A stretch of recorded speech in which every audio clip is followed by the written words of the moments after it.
separating these ball clubs except wins and losses, which of course is the most important category. Tyler Mahle makes the start for the Reds here in game one, and the last couple of starts, last two times out, have been very good, and the start against the Cubs was a good one. Really good one, really good one. And I'll tell you why, because his new breaking pitch is now a slider.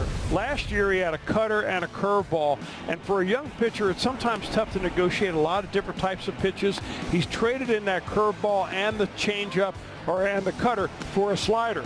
And the one thing about modern analytics, which is really wonderful, is that it can tell you when you start looking at designing a new pitch, what is the best pitch for you? Where should your arm be? How do you want that pitch to break? Where should your fingers be on the baseball? What is the shape of your best slider? And I think that's really helped Tyler Mahle along the way with a little bit of confidence. And of course, now he's pitching on regular rest, which really should keep him going. I'm looking for a big outing from him tonight. Well, we're all very familiar with this Cubs lineup, and there's a ton of guys that can do damage.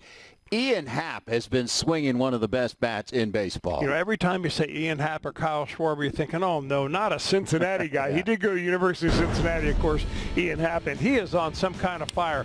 The one thing that separates Ian Happ from a lot of other hitters in this league is his ability to hit the fastball. Right now, he is on every fastball that he sees. You've got to be able to establish inside off the plate to him, and for that Tyler Mahle slider going down and in, that will be a key.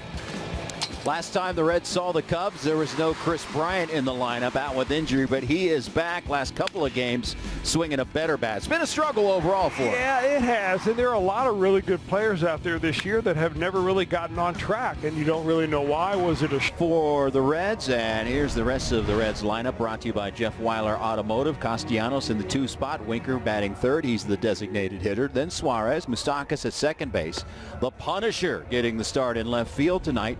Akiyama in center field, the youngster Jose Garcia at shortstop, and Tucker Barnhart will be hanging the signs for Tyler Mahle. And they will be facing a guy they've already seen twice this season, right-hander Alec Mills. Yeah, they probably saw him at his best and maybe near his worst. Alec Mills early in the year, back on July the 28th, pitched a very good game against the Reds, 6 innings of 2-run baseball. He's not a strikeout pitcher at all. He's a guy that doesn't walk very many either. He'll remind you a little bit of Kyle Hendricks, the other right-hander on this ball club that specializes in off-speed stuff.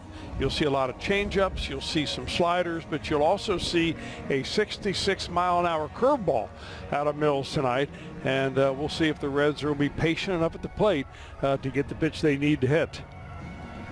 Well, the Reds come into play tonight. Again, the record not where they had hoped to be at this point. It's a little bit of everything.